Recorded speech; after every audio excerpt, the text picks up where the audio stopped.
الذين اصطفى أما بعد أعوذ بالله من الشيطان الرجيم بسم الله الرحمن الرحيم إن الدين عند الله الإسلام وقال عليه الصلاة والسلام لا يؤمن أحدكم حتى يكون هواه تبعا لما جئت به أو كما قال عليه الصلاة والسلام۔ بزرگان محترم، میرے دینی بھائیوں، اللہ تبارک و تعالیٰ نے حضور اکرم صلی اللہ علیہ وسلم کو خاتم الانبیاء والمرسلین بنا کر دنیا کے اندر مبعوث فرمایا اور دنیا کے اندر بھیجا، اور آپ کا پیغام شریعت اور آپ کا دین آپ علیہ السلام کے ذریعے کامل اور مکمل کر دیا۔ ساری دنیا کے انسانوں کے لیے اگر نجات کا کوئی راستہ ہے اور کامیابی کا کوئی راستہ ہے تو آپ علیہ السلام نے عملی طور پر امت کو یہ بتلا دیا ہے کہ سنت اور شریعت پر عمل کر کے انسان دنیا میں بھی کامیاب ہو سکتا ہے اور آخرت کے اندر بھی کامیاب ہو سکتا ہے۔ ایک کامیابی کا معیار میرا اور آپ کا ہے، اور ایک کامیابی کا معیار حضور اکرم صلی اللہ علیہ وسلم نے بتلایا ہے۔ وہی آدمی کامیاب ہو سکتا ہے جس کو اللہ تبارک و تعالیٰ کامیاب بتلاتا ہے، اور قرآن اور حدیث کی روشنی میں وہی آدمی کامیاب ہے جس کو اللہ اور اس کا رسول کہہ دے کہ یہ کامیاب ہے۔ چاہے دنیا کے وزراء، چاہے دنیا کے عقلاء، چاہے دنیا کے دانشور یہ کہے کہ یہ کامیابی کا راستہ ہے، لیکن اگر سنت اور قرآن کے خلاف وہ راستہ اختیار کیا ہے تو کبھی بھی وہ کامیاب نہیں ہو سکتا، بلکہ وہ ناکام ہے۔ دنیا والوں کی زبانیں جھوٹی ہو سکتی ہیں، دنیا کے دانشوروں کی زبانیں جھوٹی ہو سکتی ہیں، دنیا کے عقلاء کی زبانیں جھوٹی ہو سکتی ہیں، لیکن میرے اور آپ کے پیارے نبی علیہ السلام کی زبان جھوٹی نہیں ہو سکتی۔ تو آپ علیہ السلام نے امت کو یہ ہدایت دی اور امت کو یہ بڑی بتلائی اور یہ راستہ بتلایا ہے کہ کامیابی اللہ نے اپنے مبارک دین کے اندر رکھی ہے۔ جو آدمی اس دین کے علاوہ اگر کوئی کامیابی کا راستہ اپنائے گا وہ کامیاب نہیں ہو سکتا۔ اس لیے ہر انسان کو اپنی زندگی کے اندر اپنا قدم اٹھانے سے پہلے یہ فیصلہ کرنا چاہیے کہ جو بھی عمل کر رہا ہوں یا جو بھی میں فیصلہ کر رہا ہوں یا جو میں بات کہہ رہا ہوں وہ شریعت کے مطابق ہے کہ نہیں۔ ہر آدمی کے سینے کے اندر اللہ تبارک و تعالیٰ نے انسان کی شکل، دل کی شکل میں انسان کی سینے کے اندر ایک مفتی بنا رکھا ہے جو اس کو پہلے مرحلے کے اندر بتلا دیتا ہے کہ میرا یہ قدم، میرا عمل، یہ میرا یہ فیصلہ حضور اکرم صلی اللہ علیہ وسلم کے بتلائے طریقے کے مطابق ہے کہ نہیں۔ اس کا دل اس کی سب سے پہلے مرحلے میں شہادت اور گواہی دے دیتا ہے۔ اس لیے آدمی کو ہر قدم اٹھانے سے پہلے سوچنا چاہیے۔ آج ہماری سوچ، آج ہماری فکر اور آج ہمارے اندر سے احساس ختم ہوتا چلا جا رہا ہے۔ اگر صحیح معنی میں ہمارے اندر احساس ہوتا، ہماری سوچ اور ہماری فکر اچھی ہوتی اور ہمارے دل کے اندر خدا کا خوف ہوتا تو بہت سارے مفاسد اور بہت سارے خرابیاں اور بہت سارے جو منکرات اور بہت سارے جو برائیاں ہمارے اندر موجود ہیں سب سے پہلے آدمی اس برائیوں سے بچ سکتا ہے، کیونکہ اس کے دل نے فیصلہ کیا ہے کہ یہ غلط راستہ ہے، اور اس کا دل ہی فیصلہ کر سکتا ہے کہ غلط کون سا راستہ ہے اور صحیح کون سا راستہ ہے، تو آدمی گناہوں سے بچ سکتا ہے۔ اس لیے میرے عزیزوں، میرے دوستوں اور بزرگوں، اللہ تبارک و تعالیٰ نے ہمیں یہ مبارک دین عطا فرمایا ہے۔ دنیا کے اندر ہر انسان زندگی گزارتا ہے، امیر بھی زندگی گزارتا ہے، غریب بھی زندگی گزارتا ہے، محل میں رہنے والا بھی زندگی گزارتا ہے، اور جھونپڑے میں رہنے والا بھی زندگی بسر کرتا ہے، چاہے مرد ہو چاہے عورت ہو۔ اللہ نے ہمیں جو زندگی عطا فرمائی ہے، یہ زندگی اللہ تبارک و تعالیٰ کی بہت بڑی امانت ہے، اور اس امانت کے بارے میں کل قیامت کے دن ہم سے جواب دینا ہوگا، ہمیں جواب دہی ہوگی، اور ہم سے جواب لیا جائے گا، اور ہم سے باز پرس ہوگی۔ سب سے پیارا اللہ تبارک و تعالیٰ قیامت کے دن یہی تو فرمائیں گے، اولم نعمرکم ما یتذکر فیہ من تذکر وجاءکم النذیر فذوقوا فما للظالمین من نصیر۔ کیا میں نے تجھے عمر نہیں دے رکھی تھی؟ کیا میں نے تجھے تندرستی نہیں دے رکھی تھی؟ اللہ تبارک و تعالیٰ کی بہت ساری نعمتیں ہم پر بارش کی طرح، موسلا دھار بارش کی طرح برس رہی ہیں۔ گھر اللہ کی بہت بڑی نعمت ہیں، بیوی بچے اللہ کی بہت بڑی نعمت ہیں، صحت اور تندرستی اللہ کی بہت بڑی نعمت ہیں۔ اسی طرح رزق حلال، جس کو حلال روزی اللہ تبارک و تعالیٰ عطا فرمائے، وہ بھی بہت بڑی نعمت ہیں۔ ان سب نعمتوں کے بارے میں کل قیامت کے دن پوچھا جائے گا، اور ہماری زندگی کے بارے میں بھی ہم سے پوچھا جائے گا کہ ہم نے تم کو زندگی دے رکھی ہے، تم نے اس کو کہاں خرچ کیا؟ تمہاری جوانی کے اندر تم نے من چاہی زندگی گزاری یا رب چاہی زندگی گزاری؟ اس کے بارے میں بھی پوچھا جائے گا۔ اگر ہم نے اپنی من چاہی زندگی گزاری ہے، اور جس خالق اور مالک نے ہمیں پیدا کیا ہے، جو ہمارا مربی ہے، جو ہمارا مشفق ہے، اس کی نافرمانی کر کے اگر ہم نے زندگی گزاری ہے، عزیز دوستو، مسئلہ آخرت کا ہے، مسئلہ دنیا کا نہیں ہے۔ اس بارے میں کل قیامت کے دن پوچھا جائے گا، اور ہر ایک کو اس راہ سے گزرنا ہے، کوئی دنیا میں باقی رہنے والا نہیں ہے۔ ہر ایک کو ایک دن موت کا جام پینا ہے، اور ہر ایک کو ایک دن دنیا سے جانا ہے۔ کتنے ایسے ہوں گے کہ کسی نے اپنے باپ کا جنازہ اٹھایا ہوگا، کسی نے اپنے ماں کا جنازہ اٹھایا ہوگا، کسی نے اپنی بہن کا جنازہ اٹھایا ہوگا، تو کسی نے اپنے بھائی کا جنازہ اپنا کندھے پر اٹھایا ہوگا، اور کندھے پر اٹھا کر منومن مٹی کے نیچے ان کو دفن کر دیا، اور منومن مٹی کے نیچے دفن کرنے کے بعد رخصت ہو گئے، روانہ ہو گئے، گھر چلے آئے۔ لیکن کبھی بھی ہم نے درس عبرت اور نگاہ کی عبرت سے اس جنازے کو نہیں دیکھا ہے۔ یہ دنیا سے گئے ہیں، ہمیں بھی ایک دنیا سے جانا ہے، ہمیں انجام معلوم نہیں، اس کا کیا انجام ہے، کس حالت میں اس کی موت آئے گی، وہ کیسے مرے گا، وہ تو خدا ہی بہتر جانتا ہے۔ لیکن حدیث کے اندر حضور اکرم صلی اللہ علیہ وسلم نے فرمایا، جو جیسی زندگی گزارے گا ایسی موت آئے گی، اور جیسی موت آئے گی ویسے قیامت کے دن اٹھایا جائے گا۔ یہاں پر الصلوۃ والسلام نے بتلا دیا ہے، اب ہر انسان اپنے گریبان کے اندر جھانک کر دیکھے کہ میری زندگی کہاں جا رہی ہے، میرا کیا مقام ہے۔ اللہ نے مجھے مسلمان بنایا ہے، مسلمان گھر میں پیدا کیا ہے، بہت بڑی دولت ہے، بہت بڑا سرمایہ ہے، ہم اس کو ضائع کر رہے ہیں۔ ہر ایک کو سوچنا چاہیے کہ میری زندگی کہاں جا رہی ہے، میری اولاد کی زندگی کہاں جا رہی ہے، میرے بیوی بچوں کی زندگی کیسے گزر رہی ہے۔ اگر صحیح معنی میں ہماری زندگی دین اور شریعت کے مطابق گزر رہی ہے، اللہ کے خوف کے ساتھ گزر رہی ہے، اور اللہ کے احکامات کے پابند بن کر ہم زندگی گزار رہے ہیں، تو دل کے یقین کے ساتھ یہ فیصلہ کر لیں کہ ہماری موت بھی ایسی آئے گی۔ اس لیے ہمارے لیے بڑا سوچنے کا مقام ہے عزیز دوستو۔ آج ہماری زندگی کے اندر آئے دن غفلت اور جہالت عام ہوتی جا رہی ہے، اور مسلمان بے دینی کے شکار ہوتے چلے جا رہے ہیں۔ اس کی وجہ یہ ہے کہ وہ راستہ ہم نے چھوڑ دیا ہے، اس مقام کو ہم بھول گئے ہیں جو مقام ان کو اللہ تبارک و تعالیٰ نے عطا فرمایا تھا۔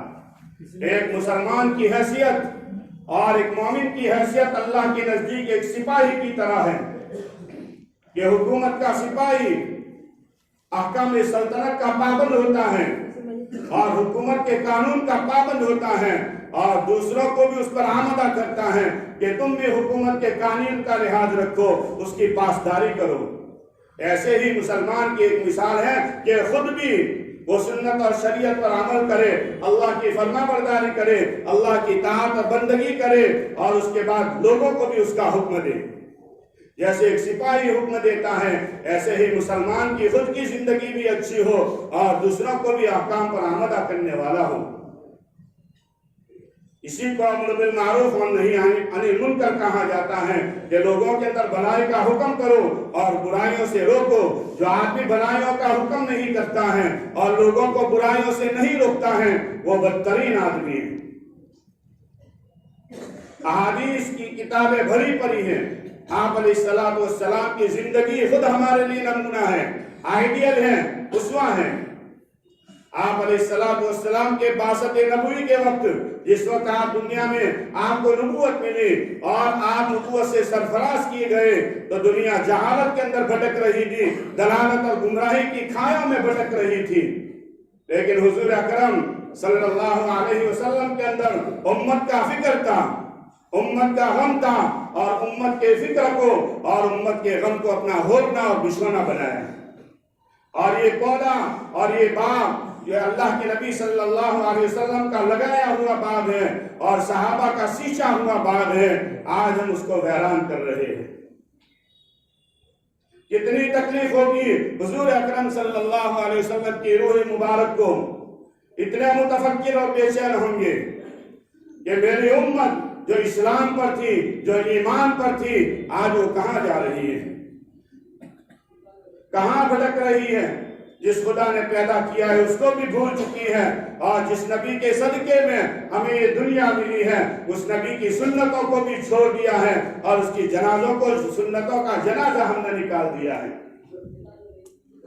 اس لیے میرے عزیز دوستو، اللہ تبارک و تعالیٰ نے ہمیں زندگی عطا فرمائی ہے، اس زندگی کے بارے میں کل قیامت کے دن پوچھا جائے گا، اور قیامت کے دن سب سے پہلے نماز کا حساب لیا جائے گا۔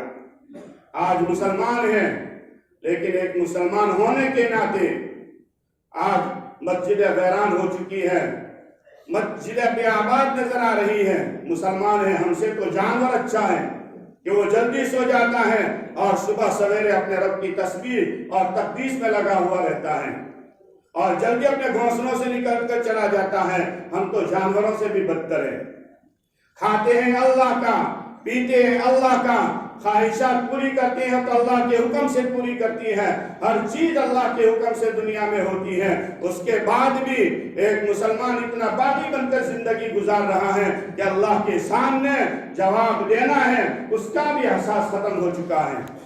ہمارے اندر سے ہمارا ضمیر مر چکا ہے، ہمارے دلوں کے اندر ظلمتیں بھری ہوئی ہیں، ہمارے دلوں کے اندر تاریکیاں بھری ہوئی ہیں، جس کا نتیجہ یہ ہے کہ جس خدا نے ہمیں کھلایا، جس خدا نے ہمیں تندرستی دی، اس خدا کے سامنے 5 وقت سر جھکانے کے لیے ہم تیار نہیں۔ کل قیامت کے دن یہ مسجدیں بھی گواہی دے گی، اور حدیث کے اندر آتا ہے جس دھرتی پر رہ کر تم نے اللہ کی نافرمانی کی ہے، جس دھرتی پر رہ کر تم نے شراب پی ہے، جس دھرتی پر رہ کر تم نے سٹا کھیلا ہے، کل قیامت کے دن وہ دھرتی بھی گواہی دے گی اور وہ زمین بھی گواہی دی جہاں تمہارے سجدے ہیں، تمہارے پیشانی کے جو سجدے پڑے ہوئے ہیں وہ زمین بھی کل قیامت کے دن گواہی دے گی۔ اس لیے ہمیں سوچنے کا مقام ہے ہمارے لیے عزیز دوستو، ہم کون ہیں، ہم کہاں جا رہے ہیں، ہمارا کیا مقام ہے۔ آج مسلمان جو حالات کا شکار ہیں اس کی ایک ہی وجہ ہے کہ ہم نے اس راستے کو چھوڑ دیا ہے جس راستے پر حضور اکرم صلی اللہ علیہ وسلم ہمیں چھوڑ کر گئے تھے۔ علماء فرماتے ہیں یہ دین کا کام جو اللہ نے ہمیں عطا فرمایا ہے، اگر تم دین کا کام نہیں کرو گے، اللہ تبارک و تعالیٰ کسی اور مخلوق سے اپنا دین کا کام لے سکتا ہے، بہروں سے بھی لے سکتا ہے، گنگوں سے بھی لے سکتا ہے، اور اللہ تعالیٰ کسی بھی مخلوق سے اپنا دین کا کام لے سکتا ہے۔ اللہ اپنے دین کا کام لینے میں کسی کا محتاج نہیں، کسی کا بھی محتاج نہیں ہے، اور قیامت تک اللہ تبارک و تعالیٰ کا یہ دین چلے گا، چاہے دنیا اس کو مٹانے کی کوشش کرے۔ یہ اللہ کا کام ہے اور اللہ کی مخلوق اس کو مٹا بھی نہیں سکتی۔ یریدون لیطفئوا نور اللہ بافواہہم واللہ متم نورہ ولو کرہ الکافرون۔ چاہے دنیا کی باطل طاقتیں اور دنیا کی دشمن طاقتیں چاہے اس نور کو بجھانا چاہے، اللہ اپنے اس نور کو مکمل کر کے رہے گا۔ اس لیے اگر ہم یہ سمجھیں کہ ہم دین کا کام نہیں کر رہے ہیں، ہم اپنی من چاہی زندگی گزار رہے ہیں، ہم آزادانہ زندگی گزار رہے ہیں، عزیز دوستو یہ بہت بڑا دھوکہ ہے۔ شیطان ہمیں دھوکے میں ڈال رہا ہے اور یہ اپنی ذات سے یہ سمجھتا ہے میں نماز نہیں پڑھتا، میں آزاد ہوں، جو چاہے کروں۔ بھاری ہے کل قیامت کے دن اللہ کی عدالت میں اللہ کے حضور پیش ہونا ہے اور زندگی کا حساب دینا ہے، اپنا بھی دینا ہے، اپنی اولاد کا بھی دینا ہے۔ اگر ماں باپ ہیں تو ماں باپ کا حق ہے کہ اپنی اولاد کی صحیح تربیت کرے، اس کے اندر اللہ کا خوف پیدا کرے، ان کو نماز کا پابند بنائے۔ اگر شوہر ہے تو بیوی پر حق ہے، شوہر پر بیوی کا حق ہے اور بیوی کا شوہر پر حق ہے۔ جیسے ہمیں اپنی زندگی کی فکر کرنے کی ضرورت ہے، ایسے ہی ہمارے گھر والوں کی، ہمارے بیوی بچوں کی، بہن بھائیوں کی بھی ہماری ذمہ داری کی ہم فکر کریں۔ اس لیے علماء نے لکھا ہے کہ اگر تم دین کا کام نہیں کرو گے، اللہ کسی اور مخلوق سے اپنا دین کا کام لے سکتا ہے۔ جب عربوں کے اندر سستی آئی اور عربوں نے دین کا کام کرنا چھوڑ دیا، اللہ نے عجمیوں کو مسلط کیا۔ امام بخاری رحمۃ اللہ علیہ، ابن ماجہ، امام نسائی رحمۃ اللہ علیہ، ابن جریر طبری رحمۃ اللہ علیہ، یہ سب عجمی تھے۔ اللہ نے بایزید بستامی رحمۃ اللہ علیہ، شیخ عبد القادر جیلانی رحمۃ اللہ علیہ، اللہ نے ان سے دین کا کام لیا۔ جب عربوں نے چھوڑا، اجمیوں سے اللہ نے دین کا کام لیا، اور جب اجمیوں کے اندر سستی آئی، کاہلی آئی اور سستی کے شکار ہو گئے تو اللہ تبارک و تعالیٰ نے ہندوستان والوں سے ہی دین کا کام لیا ہے۔ اور ہندوستان والوں میں کون ہیں؟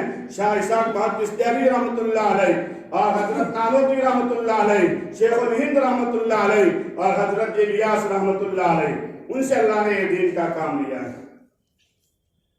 اور آج پوری دنیا کے اندر اس کی ٹھنڈی ہوائیں چل رہی ہیں۔ دنیا کا کوئی خطہ ایسا نہیں ہوگا، دنیا کا کوئی شعبہ ایسا نہیں ہوگا، دنیا کا کوئی حصہ ایسا نہیں ہوگا جہاں یہ دین کا کام نہ ہو رہا ہو۔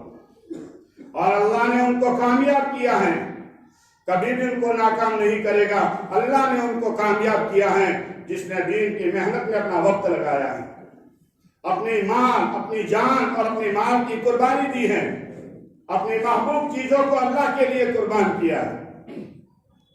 دنیا کے خاطر تو ہم ساری چیزیں قربان کرتے ہیں، اگر ایک جگہ سے جانا ہو دوسری جگہ جا سکتے ہیں، ساری چیزیں دنیا کے لیے قربان کرتے ہیں، لیکن اللہ کے لیے ہم اپنی محبوب اور پسندیدہ چیزوں کو قربان کرنے کے لیے تیار نہیں، اور یہ سب سے بڑا ہمارے دل پر اس کا اثر ہوتا ہے۔ اس لیے عزیز دوستو، کل قیامت کے دن ہم سے پوچھا جائے گا، یہ اللہ نے ہمیں دین عطا فرمایا ہے، ہماری زندگی کے اندر دین کیسے آئے گا؟ جب دین کی محنت ہوگی۔ ہمارا ایمان کیسے بنے گا؟ جب جو ایمان ہم سے جو تقاضا کرتا ہے وہ احکام اور وہ عمل ہماری زندگی کے اندر ہوں گے۔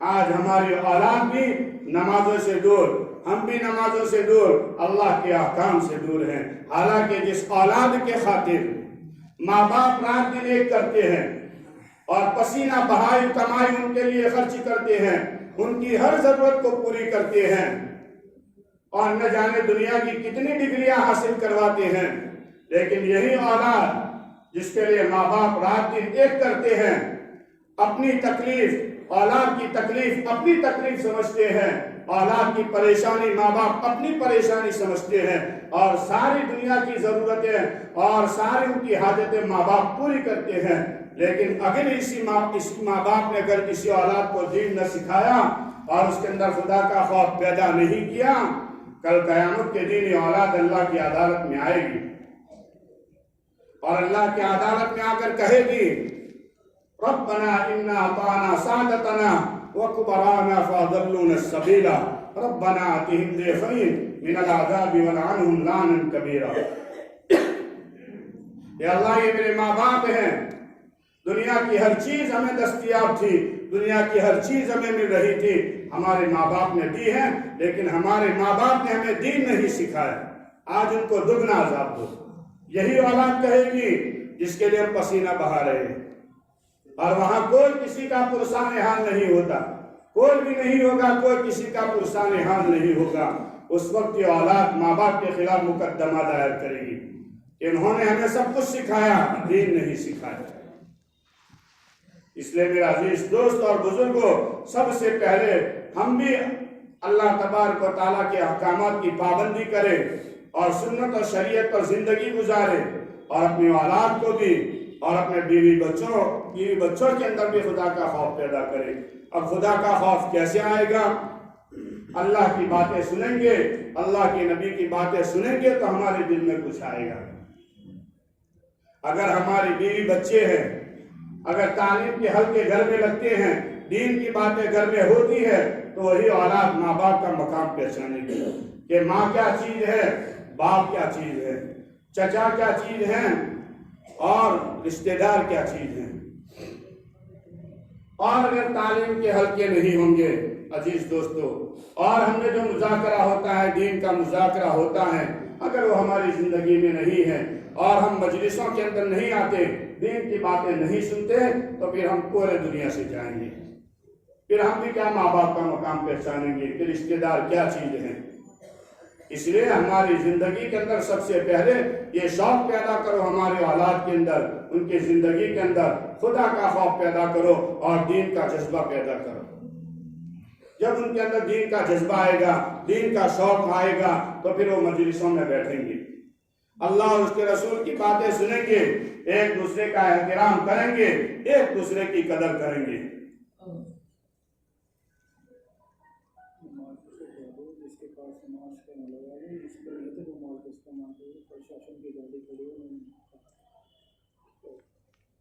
بھائی جس کے چہرے پر ماسک نہیں ہے وہ ماسک لگا دے، اگر ماسک نہیں ہے تو پھر رومال لگا دے، پرشاسن کی گاڑی باہر کھڑی ہو۔ اس لیے برائے کرم قانون کی پاسداری کریں۔ یہ ہمارے شریعت مطہرہ نے بھی اس نظام کو پسند فرمایا ہے کہ حکومت کی طرف سے اگر کسی چیز کے اوپر روک لگائی جاتی ہے تو اس پر عمل کرنا یہ ہمارا اخلاقی فریضہ ہے۔ اس لیے جن کے چہرے پر ماسک نہیں ہے وہ ماسک لگا دے، اگر نہیں ہے تو پھر رومال لگا دے۔ تو میں عرض کر رہا تھا عزیز دوستوں اور بزرگوں، اللہ تبارک و تعالیٰ نے ہمیں دین عطا فرمایا ہے، اور اللہ کی یہاں وہی دین قابل قبول ہے۔ اس کے علاوہ دنیا کے کسی مذہب کے اندر، جو بھی مذہب ہے دنیا کے، اللہ کے یہاں اگر کوئی دین قابل قبول ہے تو وہ دین اسلام ہے۔ کیا ہے؟ اس کے علاوہ کوئی دین قابل قبول نہیں ہے۔ تو ہم سچے دل سے پہلے یہ توبہ کریں کہ اللہ تبارک و تعالی ہماری جوانی بھی تیری نافرمانی میں گزر گئی، اگر برا ہے تو برا آپ بھی یہ کہے کہ اللہ بڑھاپا بھی تیری نافرمانی میں گزر چکا ہے اور پچھلی معاف کر دے، اگلی بنا دے۔ تو اس کے لیے کوئی مشکل نہیں ہے، اللہ تو بڑا قدردان ہے، اللہ تو بڑا مہربان ہے۔ برچے یغما چے دشمن چے دوست، اللہ تبارک و تعالیٰ تو اپنے دشمنوں کو بھی کھلاتا ہے، جو اس کی نافرمانی کرتا ہے اس کو بھی کھلاتا ہے، اور جو اس کی فرما برداری کرتا ہے اس کو بھی کھلاتا ہے۔ یہ تو اللہ کا ایک دسترخوان ہے۔ اللہ نے جو ہمیں قرآن عطا فرمایا ہے، آپ علیہ السلام کے پیارے طریقے جو ہمیں عطا فرمائے ہیں، یہ ہمارے لیے ایک دسترخوان ہے۔ اور اس قرآن کے اندر تمہیں ساری چیزیں ملے گی۔ قرآن کے اندر تمہیں اللہ کا خوف ملے گا، قرآن کے اندر تمہیں ایک دوسرے کا احترام ملے گا، قرآن کے اندر تمہیں نماز کا حکم ملے گا، قرآن کے اندر تمہیں اخلاق ملیں گے۔ یہ ساری چیزیں ایک دسترخوان ہیں، ساری چیزیں قرآن میں ہمیں ملے گی۔ اس لیے اپنی زندگی کے اندر پھر اللہ کا خوف پیدا کریں، نمازوں کی پابندی کریں، اور جہاں کہیں دین کی مجلسیں ہو، حلقے لگے ہو، اس میں خود بھی بیٹھے اور دوسروں کو بھی پابند کریں۔ یہی مجلسیں ہیں جو ایک خیر کا ذریعہ ہیں، اور رحمت کے فرشتے ایسے مجلسوں کو گھیر لیتے ہیں۔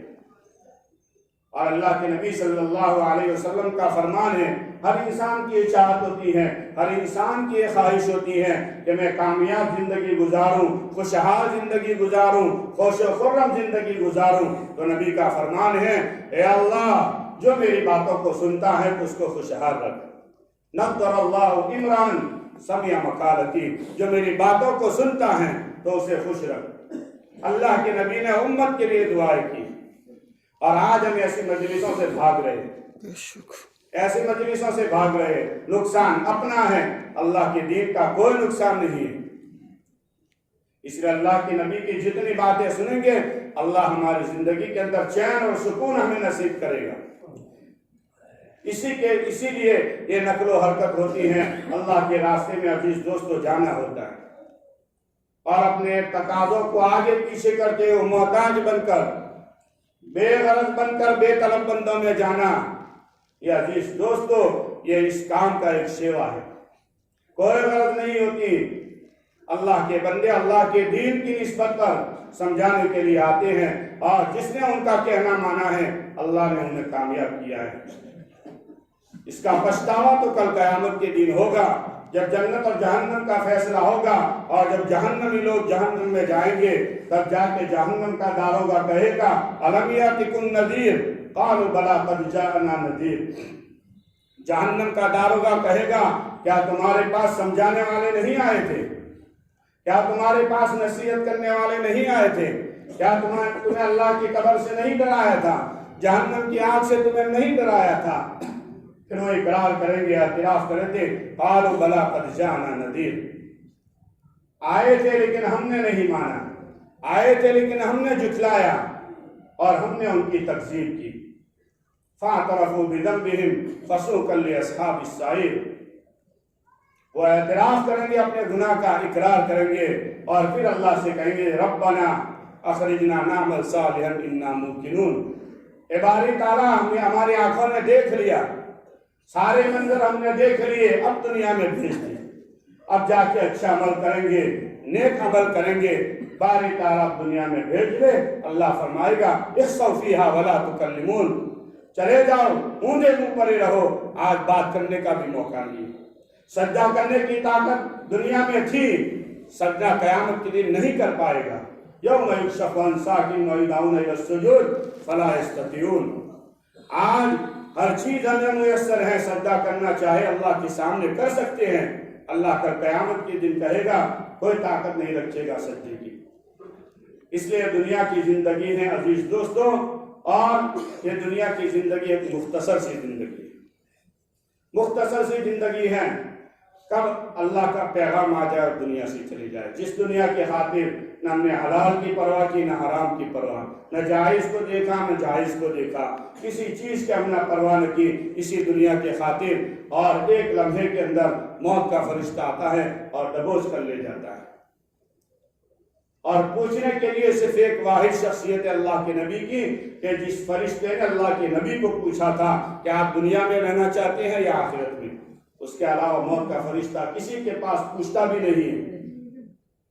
اور جب آدمی کا وقت آ جاتا ہے دنیا سے چلا جاتا ہے۔ کتنے چلے گئے ہمارے پنکھوں کے نیچے، ہمارے دسترخوان میں ایک ساتھ کھانے والے، ہمارے ساتھ کاروبار کرنے والے، ہمارے ساتھ تجارت کرنے والے، سارے دنیا سے رخصت ہو گئے، ہمیں بھی ایک دن جانا ہے۔